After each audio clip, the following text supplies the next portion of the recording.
Regionaalhaigla Tervise pooltund. Tere kuulama Regionaalhaigla Tervise pooltundi. Täna räägime koroonaviirusest ja täpsemalt siis sellega seotud psüühilistest probleemidest Regionaalhaigla kliiniliste psühholoogide Kristi Kalviku ja Marko Neemega. Ja alustuseks küsingi seda, et kui nüüd inimene selles praeguses olukorras, kus negatiivseid uudiseid on hästi palju ja kõik see negatiivsuse tulv on temast tekitanud ebameeldiva tunde, ärevuse, ta ei saa võib-olla hästi magada, muretseb, et mida sellises olukorras nii-öelda koduste vahenditega inimene ise enda heaks teha saaks, et enesetunne parem oleks? Tere ka minu poolt.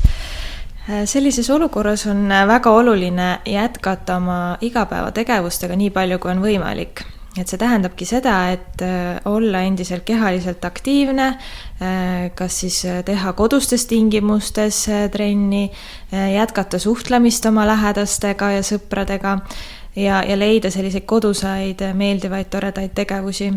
Et oluline mitte ennast isoleerida ja nende muremõtetega üksi jääda. Tere hommikust minu poolt ka, et siin küsimuses oli ka juttu sellest infotulvast, mis käib kaasas praeguse selle pandeemia olukorraga, et üks soovitus on ka see, et seda infot ja meediat on soovituslik piirata, mis tähendab seda, et ei ole tarvis pidevalt uusi uudiseid otsida ja täiendada, vaid piisab sellest, kui paar korda päevas siis vaadata uudiseid ja samuti on soovituslik piirata neid erinevaid infoallikaid, et piisab ühest või kahest usaldusväärsest allikast, sest on teada, et vastuoluline info tekitab rohkem ärevust ja selline ühtne info vähendab ärevust.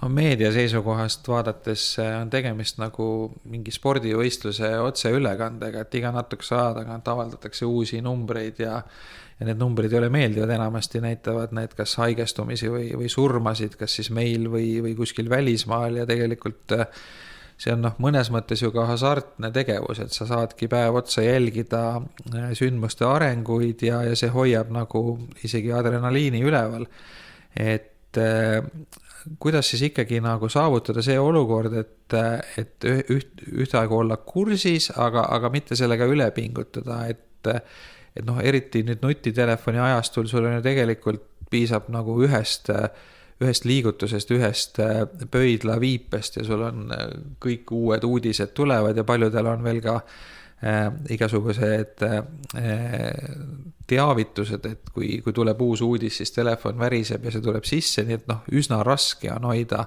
ennast eemal ja võib-olla mõned inimesed, kes nii nuti inimesed ei ole, neil ei ole mängib raadio või teler kodus ja sealt need uudised lihtsalt nii-öelda voogavad sisse, et kuidas te soovitate käituda sellises olukorras, et kuidas saavutada nagu see blokeering, et need uudised ei tuleks sisse? Ma arvan, et võib-olla alustuseks võiks piirata ise kas siis telefonis surfamist või internetis surfamist, et oleks kindel kellaaeg, päevas näiteks 2 kellaaega, et ei nii-öelda siis iseennast üle ei koormaks selle kogu infoga. Ja neid meeldetuletusi võib ju ka nutitelefonid alati nagu maha võtta. Et pigem on nagu see soovitus, et liigne infaraku enesetunnet paremaks ei tee. Jah, et siin on ju selline vastuolu, et ühest küljest on kiusatus uusi uudiseid pidevalt otsida ja leida, aga teisest küljest võib juhtuda, et liiga palju infot võimendab ärevust ja ka võimendab seda hirmu olukorra ohtlikkuse kohta, aga ma arvan, et kõik algab ikkagi teadlikust otsusest, et nüüd ma otsustan ja teen sellise valiku, et ma püüan infot piirata, näiteks kui ma olen märganud, et ma olen liiga ärevaks muutunud selle infofoonil. Üks olukord või seisund on ka teadmatus, et kui me näiteks vaatame kas või majandusuudiseid, siis eksperdid ütlevad, et keegi ei tea, kaua see kriis kestab, inimesed ei tea, kas neil tööd on, kas neil sissetulekut on, kuidas, ma ei tea, pangad laenumaksete tagasimaksmisega viivitamisse suhtuvad, et üks suur teadmatus valitseb ja tegelikult on ka öeldud, et see teadmatus valitseb veel mõnda aega, võib-olla mitu kuud või pool aastat isegi, et inimesele on ju olemuslikult selline ebamäärasus või teadmatus üsna talumatu. Et kuidas sellega harjuda või toime tulla? Jah, ebamäärasuse talumine on üks kõige ebameeldivamaid asju meie elus. Aga see on ka midagi, mida me paraku peame kas siis õppima taluma praeguses olukorras, et me saame keskenduda sellele, mida me saame praegusel hetkel muuta ja kontrollida, et seda probleemi lahendada ja aktsepteerima seda, et on asjaolusi, mis meie kontrollile praegu ei allu. Ja see tegelikult tähendabki probleemi lahenduse mõttes seda, et me jätkame neid tegevusi, mida me praegu teame, käime tööl ja saame seda infot, mis meile praegu antakse, aga nii-öelda see ette muretsemine teeb tõenäoliselt rohkem ärevamaks ja ei hoia ka neid tulevaid probleeme ära. Selles ebamäärasuse talumatuses on ka individuaalsed erinevused, et mõned inimesed taluvad seda väga hästi, mõned jällegi väga halvasti ja need, kes seda määramatust ei talu, need tihtipeale üritavad teha väga palju, et seda mitte tunda ja mõnikord laskuvad siis äärmustesse, et nad võivad ühest küljest püüda täielikult vältida igasugust hirmutavat informatsiooni või siis minna teise äärmusesse ja justkui üle pingutada, näiteks hakata liigselt infot otsima või püüda oma emotsioone vaigistada, näiteks alkoholiga või uimastitega. Et üks soovitus on siis ka püüda neid äärmusi vältida. Aga kas on mingeid selliseid häid tehnikaid, kuidas inimene saaks ise ennast rahustada või mitte nii palju muretseda, et mida ta võiks teha iseenda heaks, et olla natuke meelekindlam? Soovitatakse erinevaid lõdvestumisharjutusi, hingamisharjutusi, mida on võimalik ka YouTube'ist näiteks leida. Teadveloleku harjutused aitavad lõõgastada ja oma tähelepanu mõtetelt eemale saada. Aga muretsemise puhul võib-olla kõige efektiivsem meetod on muretsemise aeg, mis tähendabki seda, et on kindel kellaaeg, mis siis inimene kokku lepib iseendaga, näiteks kui see on kella 5:30, siis ma muretsengi oma muremõtteid ainult antud pooltunnil ja kui need muremõtted tulevad siis selle välisel ajal, siis lükkan neid mõtteid muretsemist edasi sellele kellaajale. Et see aitab siis ärevust vähendada ja enamus aega ei lähe nagu muretsemisele, mis tõttu tavaliselt need mõtted lähevad aina hullemaks ja see oodatav katastroof ka aina suureneb ja suureneb. Et see muretsemise aeg on ka meie praktilises töös olnud kõige efektiivsem ärevusega töös. Lisaks alustuseks on ka see, et võiks teadvustada, et ärevus on täiesti normaalne emotsioon sellises olukorras. Et seda tunda on normaalne, selle vastu tingimata ei pea kuidagi võitlema. Ärevus võib teatud juhtudel olla kasulik, see on selline keha normaalne reaktsioon, mis valmistab meid ette, et mobiliseerida oma vaimsed ja kehalised jõuvarud ja võib mõnel juhul muuta meid tõhusamaks ja tugevamaks teatud olukordades. Et selles mõttes on kasulik endale tuletada meelde, et see ongi praegu ärevus, see reaktsioon on kohane ja sellest ärevusest hoolimata inimene on võimeline paljusid asju tegema, jätkama oma igapäevaste tegevustega. Kuidas suhtuda meelelahutusse, et üks selline võib-olla reaalsusest põgenemise viise on see, et sa vaatadki lõpmatult mingid seriaale, nüüd näiteks Netflixi on võimalik sisuliselt ööpäeva ringi vaadata, põhjatu varamu igasugust meelelahutust, raamatuid on palju, et kuidas selline nii-öelda reaalsusest põgenemine teie arvates aitab kaasa selle ebamäärase äreva olukorraga toimetulekuga? tõenäoliselt on nagu mõistlikum jätkata sellise igapäevase tegevustega ja päevakavaga, ehk siis see unerütm peaks kindlasti säilima. Et pigem kui und jääb väheseks ja päevarütm läheb sassi, et see võib rohkem ebamäärasust hoopis tekitada ja ärevust samamoodi nagu säilitada. Kindlasti mõjutab see võib-olla ka pikemas perspektiivis meeleolu ja üldist enesetunnet. Jah, ühest küljest ei ole iseenesest midagi halba tähelepanu kõrvaljuhtimises meelelahutusega, aga teisest küljest on oluline tasakaalu leidmine, et see oleks peamine strateegia. Mul siin tuleb meelde üks nõukogudeaegne psühholoogia õpik, kus oli selline pilt või väike koomiks, kus ütles, et vaimsest tööst tuleb taastuda siis kehalise tööga ja vastupidi kehalisest tööst vaimse tööga, mis siis näitab seda, et see tasakaalu leidmine on oluline, et mitte kõik panused meelelahutusele panna. Kuidas te seletaksite lastele seda praegust olukorda, et lapsed ka ju tarbivad meediat ja saavad sealt infot ja võib-olla tõlgendavad seda siis omamoodi ja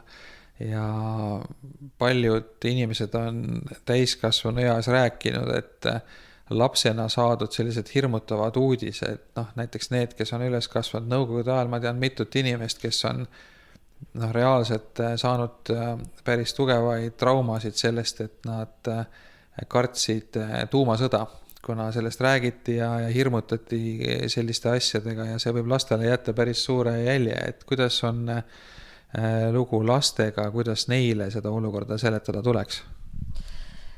Laste puhul on oluline neid ära kuulata ja uurida nende hirmu ja nende mõtteid.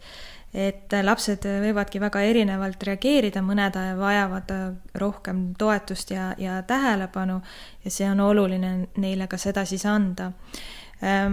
Tuleks anda eakohaseid selgitusi ja samamoodi normaliseerida seda hirmu ja ärevuse tunnet ja julgustada võib-olla, kui on ka vanemad lapsed, otsida siis usaldusväärset infot ja miks mitte ka siis seda koos lapse vanemaga teha.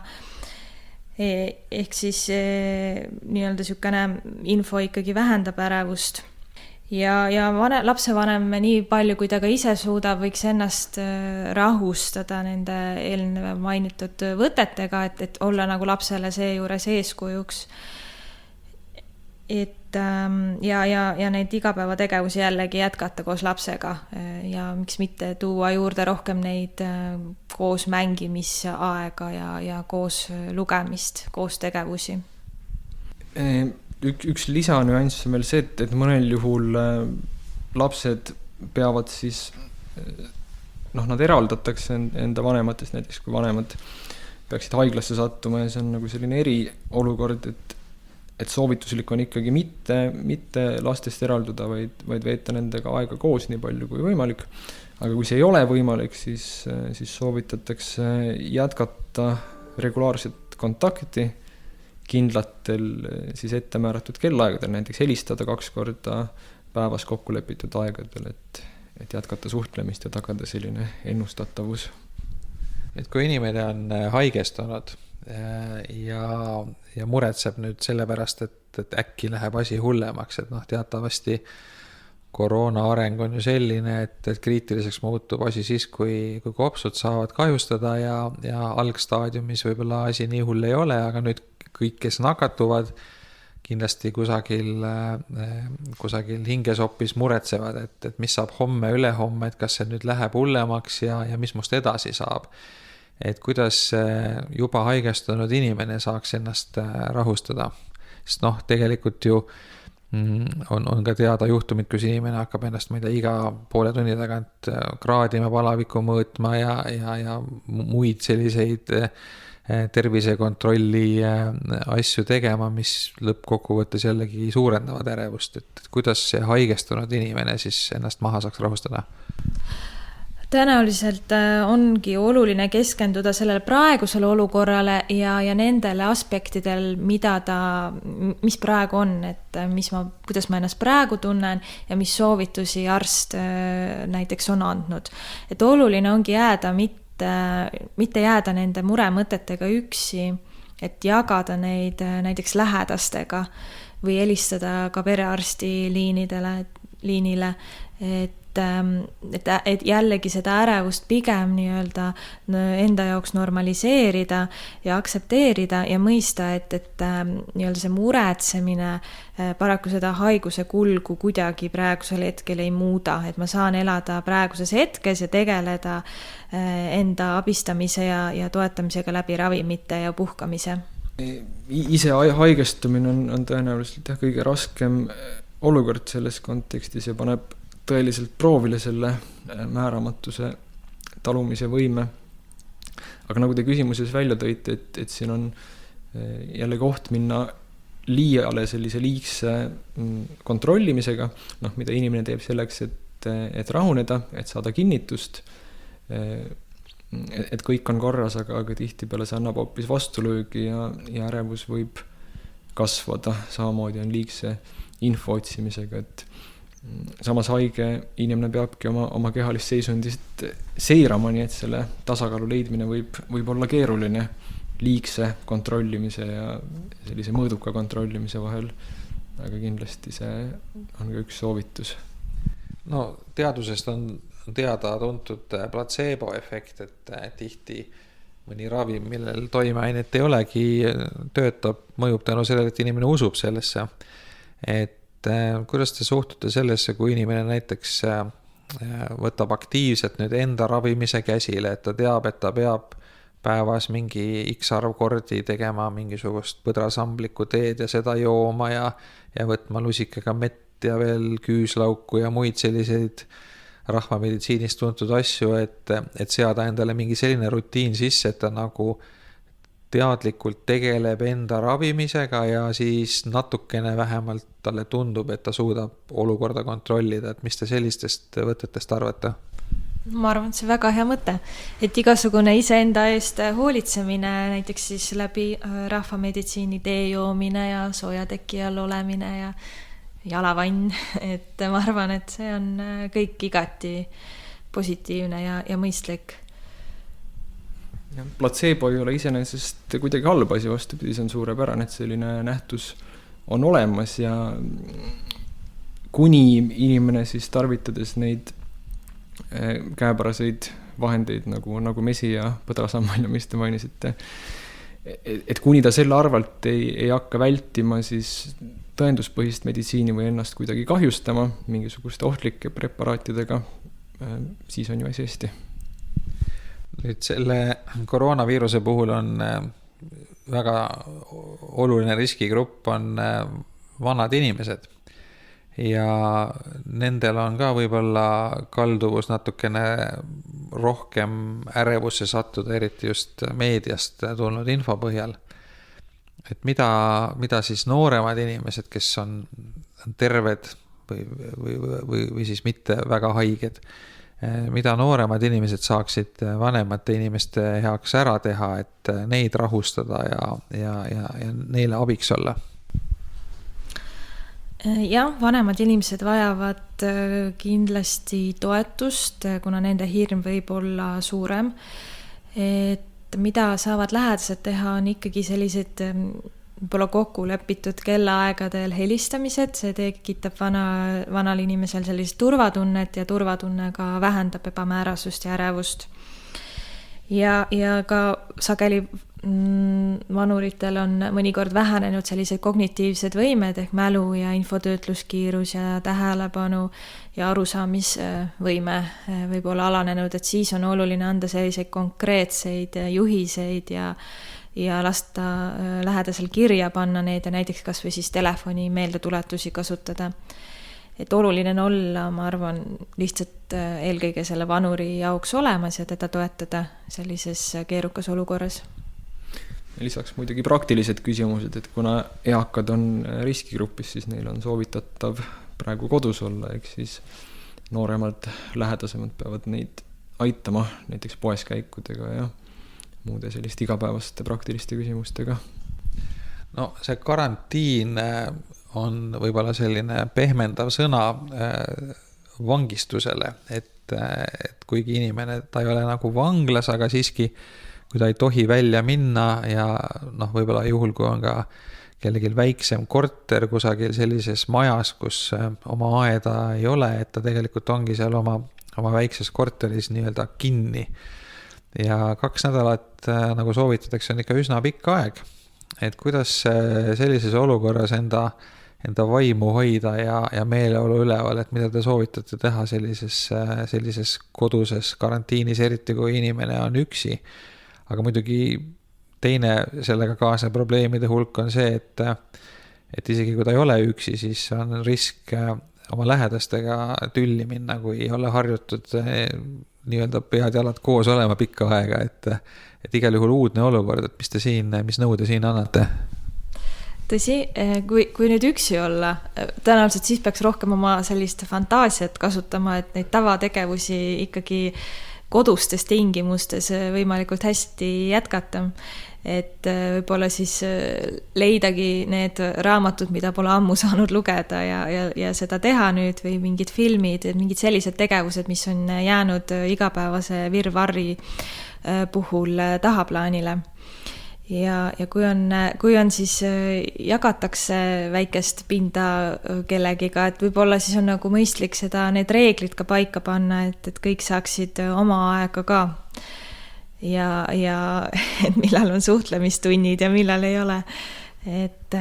Ja miks mitte siis võib-olla selliseid koos tegevusi hoopis teha, et lauamängud võiksid olla päris hea selline meelelahutuslik viis.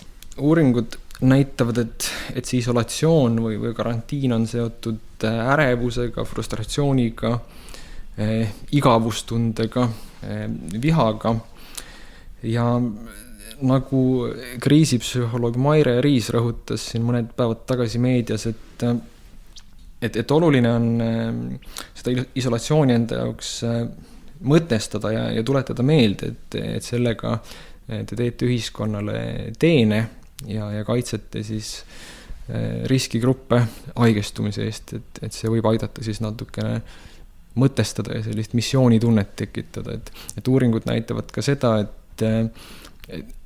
et tahtest olenemata või sunduslik isolatsioon on siis inimeste jaoks raskem kui vabatahtlik, et kui seda õnnestub enda jaoks mõtestada ikkagi selliseks soovitavaks tegevuseks, siis see võib seda kergendada. Et suhtugem siis sellesse karantiini kui sellisesse kangelaslikkuse väljendusse, et see on nagu maratoni jooks või midagi sarnast, et te ületate ennast ja samas teete ka ühiskonnale teene. Aga ma võtaks kokku võib-olla need punktid, mis mulle endale teie jutust kõige rohkem meelde jäid, ja te võite siis kinnitada või ümber lükata, kui ma millestki valesti aru sain. Et kõigepealt mulle jäi meelde see, et te soovitasite ikkagi igas olukorras teha sellise suhteliselt range plaani, et see plaan on siis selline, et meediatarbimine on planeeritud, mitte kogu aeg ei ole infovoog lahti, vaid on teatud ajahetkedel, siis te soovitasite kindla plaani järgi muretseda, ehk et mitte kogu aeg, vaid määrata endale päevaplaanis siis kellaaeg, millal tegeleda muremõtetega ja siis pärast enam mitte. Ja sama lugu oli siis nii laste kui vanuritega suhtlemisel, et jällegi teatud regulaarsus või plaan, millal nendega rääkida, kui nad ei ole teie juures, helistada või suhelda mingis muus kanalis ja see on ka selline plaani järgi, et minu selline kokkuvõte teie jutust on see, et selline teatud distsipliin, planeerimine on see nii-öelda võti olukorraga toimetulekul, et kas ma saan õigesti aru? Jah, plaan ikkagi või selline plaanid ja reeglid tekitavad turvalisust ja sellises ebamäärases olukorras, nagu see praegu on, peame me seda turvalisust iseendale ikkagi kuidagi tekitama. Mulle jäi ka selline mulje meid kuulates, et distsipliin oli üks põhiline märksõna. Aitäh! Me ajasime juttu regionaalhaigla kliiniliste psühholoogide Kristi Kalviku ja Marko Neemega ja küsitles Ando Sinisalu. Aitäh kuulamast! Regionaalhaigla tervise pooltund.